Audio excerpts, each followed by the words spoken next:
ஹரே கிருஷ்ணா. நம்மளுடைய கௌடிய சம்பிரதாயத்தில் நாம் அடையணும் அப்படின்னு நினைக்கக்கூடிய ஒரு உன்னதமான ஒரு இறுதி இலக்கு, நம்மளுடைய கோல் என்ன அப்படின்னு சொல்லி நமக்கு ஆச்சாரியர்கள் எடுத்து காட்டுறாங்க அப்படின்னு சொன்னால், அது ராதா தாஸ்யம். அதாவது ஸ்ரீமதி ராதாராணிக்கு நம்ம சேவை செய்யக்கூடியது. நேரடியாக நமக்கு ராதாராணிக்கு சேவை செய்வதற்கான ஒரு தகுதி இல்லாமல் இருக்கலாம். ஆனால் ராதாராணியினுடைய சந்தோஷத்துக்காகவே செயல்படக்கூடியது தான் நம்மளுடைய இலக்கு. ராதாராணியினுடைய சகி, அவங்களுடைய தோழிகள், அவங்களுக்கு கீழே இருக்கக்கூடிய மஞ்சரிகள், அவங்களுக்கும் கீழே இருக்கிறவங்களுக்கு நமக்கு சேவை செய்யக்கூடிய ஒரு பாக்கியம் கிடைக்காதா அப்படின்னு சொல்லி தான் நம்மளுடைய குரு அஷ்டகத்தில் கூட தினமும் காலையில் நம்ம அதுதான் நம்ம படிக்கிறோம். ஸோ அதனால் நம்மளுடைய இலக்குங்கிறது ஸ்ரீமதி ராதாராணியினுடைய சந்தோஷத்திற்காக எந்த ஒரு செயலையும் செய்வதற்கு தயாராக இருப்பது தான் நம்மளுடைய இலக்கு. ஸோ அந்த விதத்தில் எப்படி ராதாராணியினுடைய அந்த நெருக்கமான அந்த சகிகள், அதாவது சகிகள் மொத்தம் 5 விதமாக பிரிக்கிறாங்க. எந்த அளவுக்கு அவங்க ராதாராணிக்கு நெருக்கமாக இருக்கிறாங்கங்கிறத வச்சு. ஸோ அதில் பிராணசகி அப்படின்னு சொல்லி ஒரு குரூப் இருக்கிறாங்க. அந்த பிராணசகி அப்படிங்கிறது யாருன்னா, அதில் எல்லாருமே மஞ்சரிஸ் இருப்பாங்க. மஞ்சரி அப்படின்னு சொன்னால் ராதாராணி இருப்பாங்க, அவங்களுக்கு கீழே அந்த முக்கியமான 8 கோபியர்கள் இருப்பாங்க, அவங்களுக்கும் கீழே நிறைய கோபியர்கள் இருப்பாங்க. அவங்களுக்கெல்லாம் பணிகளை செய்யக்கூடிய இளம் வயது பெண்கள் அவங்கள மஞ்சரின்னு சொல்லுவாங்க. ஸோ அதில் ரொம்ப பிரதானமான ஒரு மஞ்சரி ரூப மஞ்சரி. ஸோ அவங்க எப்படி ராதாராணியினுடைய ஒரு இன்பத்திற்காக அவங்க என்ன மாதிரியான ஒரு செயல் செய்தாங்க அப்படிங்கிறத இன்னைக்கு நம்ம ஒரு லீலையிலிருந்து நம்ம பார்க்கலாம். ஸோ ஒரு முறை ராதாராணி கிருஷ்ணருக்காக ஒரு நிக்குஞ்சத்தில் அவங்க வெயிட் பண்ணிகிட்டு இருக்கிறாங்க. வழக்கம் போல் கிருஷ்ணர் அவர் நேரத்துக்கு வரலை. அவர் டிலே லேட்டாக வர்றாரு. அப்போ அது ராதாராணிக்கு ரொம்ப கோபம். அவங்க வருத்தமாக வேற இருக்கிறாங்க. இப்படி கனையா வரலையே, லேட்டாக இருக்கிறானே அப்படின்னு சொல்லி அவங்களுக்கு ரொம்ப வருத்தம். அதை பார்த்து ரூபமஞ்சரி அவங்களுக்கும் ரொம்ப கோபம். இப்படி என்னுடைய மாஸ்டர் எங்களுடைய ராதாராணியை இப்படி கிருஷ்ணர் அழுக வைக்கிறாரே அப்படின்னு சொல்லி அவங்களுக்கு கூட ரொம்ப கோபம். ஸோ கொஞ்ச நேரம் கழித்து கிருஷ்ணர் அந்த நிக்குஞ்சத்துக்கு வர்றாரு. கதவு பூட்டியிருக்கு. ஸோ கிருஷ்ணர் கதவை தட்டுறாரு. அப்போது ராதாராணி புரிஞ்சிருச்சு, கிருஷ்ணர் தான் வந்திருக்கணும், கிருஷ்ணர் தான் கதவை தட்டுறது அப்படின்னு சொல்லி. உடனே ரூபமஞ்சரி சொன்னாங்க, பொறுங்க, கதவை திறந்துடாதீங்க, லேட்டாக வந்ததுக்கு நம்ம ஒரு பனிஷ்மெண்ட் கொடுக்கணும் அப்படின்னு சொல்லி. அப்படியா, என்ன பண்ணலாம் அப்படின்னு சொன்னால், பொறுங்க நான் பார்த்துக்கிறேன் அப்படின்னு சொல்லி ரூபமஞ்சரி என்ன பண்ணுறாங்க, யாருன்னு கேட்குறாங்க. ஸோ அது பிரஜபாசியில் கோசி அப்படின்னு சொல்லுவாங்க. ஸோ இன்றைக்கும் கூட விருந்தாவனத்தில் ஒரு இடம் இருக்குது, அந்த இடத்துக்கு பேர் கோசின்னு பேர். ஸோ ரூபமஞ்சரி யாருன்னு கேட்குறாங்க.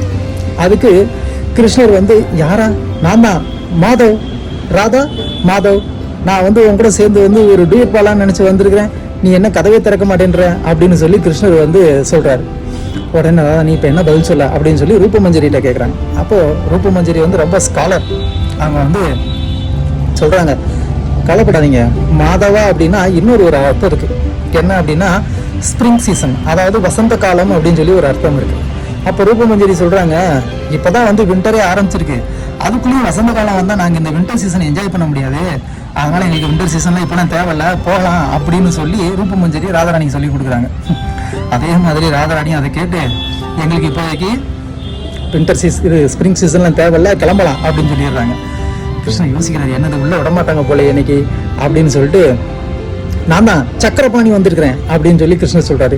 சக்கரபாணியா, சக்கரபாணினா கிருஷ்ணர் மட்டும்தானே, இப்போ எப்படி சொல்லி அவரை நம்ம நிப்பாட்டுறது அப்படின்னு ராதாராணி கேட்குறாங்க. அதுக்கு ரூபமஞ்சரி சொல்கிறாங்க, பாருங்க, சக்கரபாணி அப்படின்னு சொன்னால் யாரெல்லாம் இந்த மண்பானை செய்கிறாங்க இல்லையா, அந்த மண்பானை செய்கிறவங்களுக்கு கூட சக்கரபாணின்னு ஒரு பேர் உண்டு, அது ஒரு அர்த்தம் இருக்குது அப்படின்னு சொல்லலாம். அதனால் இங்கெல்லாம் பானை செய்கிறதுக்கு எந்த ஒரு வேலையும் இல்லை. நீங்கள் அதுக்கெல்லாம் வந்து என்ன பண்ணுங்கள், எங்கேயாவது கல்யாணம் நடக்கிற இடத்துக்கு போங்க, அங்கே தான் உங்களுக்கு நிறையா வந்து வேலை கிடைக்கும், இங்கெல்லாம் வேலை இல்லை, கிளம்புங்க அப்படின்னு சொல்லி ரூபமஞ்சரி சொல்லி கொடுக்குறாங்க. அதே மாதிரி ராதாராணியும் ரிப்ளை பண்ணுறாங்க. கிருஷ்ணர் வந்து விடமாட்டுறாங்களே, இப்போ என்ன சொல்லலாம் அப்படின்னு யோசிக்கிறாரு. நான் தான் ஹரி வந்திருக்கிறேன் அப்படின்னு சொல்கிறாரு. ஹரியா? ஹரினா கிருஷ்ணர் ஒருத்தர் தானே, இப்போ எப்படி சொல்கிறது அப்படின்னு சொல்லி ராதாராணி ரூபமஞ்சரிகிட்ட கேட்குறாங்க. அதுக்கு ரூபமஞ்சரி சொல்கிறாங்க, பாருங்க, ஹரி அப்படின்னு சொன்னால் சிங்கம்னு ஒரு அர்த்தம் இருக்குது, குரங்குன்னு ஒரு அர்த்தம் இருக்குது. நம்ம ஏன் வந்து பயப்படணும்? இப்படி அழகாக வந்து நம்ம வந்து ஒரு நிகுஞ்சத்தை வந்து டெக்கரேட் பண்ணியிருக்கிறோம். இதுக்குள்ளே குரங்கு உள்ளே வந்து என்ன ஆகுறது? எல்லாத்தையுமே வந்து நாசம் பண்ணிடுமே, அதனாலலாம் உள்ள அனுமதி கிடையாது, போங்கன்னு சொல்லுங்க அப்படின்னு சொல்லி ரூபமஞ்சரி சொல்லி கொடுக்குறாங்க. அதுக்கப்புறமா அப்பயும் வந்து நிராகரிக்கப்பட்ட உடனே கிருஷ்ணர் வந்து யோசிக்கிறார், என்ன சொல்லலாம் இப்போ அப்படின்னு சொல்லி. நான் தான் கணேஷ்யாம் வந்திருக்கிறேன் அப்படிங்கிறாரு. கணேஷ்யாமா அப்படின்னா இப்போ என்ன சொல்ல அப்படின்னு சொல்லி ராதாராணி வந்து ரூபமஞ்சரிகிட்ட கேட்குறாங்க. அதுக்கு ரூபமஞ்சரி சொல்கிறாங்க, பொறுமை பொறுமை, அதாவது கணேஷ்யாம் அப்படின்னு சொன்னால் நல்ல ஒரு இருண்ட மலை மேகத்தை வந்து குறிக்கக்கூடியது. இப்படி அழகான ஒரு சூழ்நிலையை நம்ம வந்து உருவாக்கி வச்சிருக்கிறோம். இந்த நேரத்தில் வந்து ஹெவி ரெயின் வந்தால் நம்மளுடைய இந்த மொத்த மூடுமே ஸ்பாயில் ஆயிரும், அதனால எங்களுக்கு அது தேவையில்லை, கிளம்பலாம் அப்படின்னு சொல்லுங்க அப்படின்னு சொல்லி ரூபமஞ்சரி சொல்லி கொடுக்குறாங்க. அப்போ கிருஷ்ணர் வந்து பார்க்குறாரு, இவங்க இன்னைக்கு உள்ளுக்குள்ள விடவே மாட்டாங்க போல தெரியுது அப்படின்னு சொல்லி ரொம்ப சோர்ந்து போயிடுறாரு கிருஷ்ணர். அந்த நேரத்தில் ரூபமஞ்சரி அந்த நிகுஞ்சத்துடைய கதவை திறந்து அப்படியே அவங்க வெளியில் வர்றாங்க. பார்க்குறாரு கிருஷ்ணர். ரூபமஞ்சரியை பார்த்த உடனே எதுவுமே பேசலை. தன்னுடைய தலைப்பாகையில் இருக்கக்கூடிய அந்த பீகாக் ஃபெதர், அந்த மயிலிறகை எடுத்து ரூபமஞ்சரியோடைய பாதத்தில் வைக்கிறார்.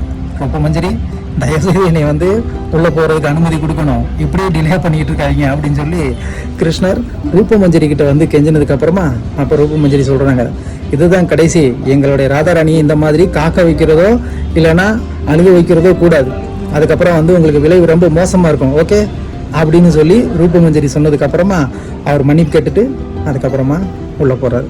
ஸோ இந்த மாதிரி வந்து ராதாராணியினுடைய ஒரு சேவை அப்படிங்கிறது தான் நம்மளுடைய ஒரு இலக்கு.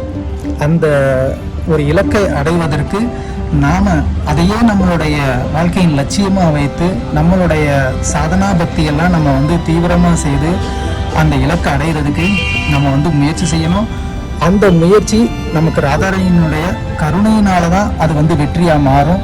அதனால் இந்த ராதாராணியினுடைய அவதார தினத்தில், வரக்கூடிய அவதார தினத்தில் நம்ம வந்து ராதாராணிக்கிட்ட வந்து பிரார்த்தனை செய்து நமக்கும் அது மாதிரியான ஒரு சேவை செய்யக்கூடிய ஒரு பாக்கியம் நம்ம வாழ்க்கையில் கிடைக்கணும் அப்படின்னு சொல்லி ராதாராணிக்கிட்ட பிரார்த்தனை செய்யலாம்.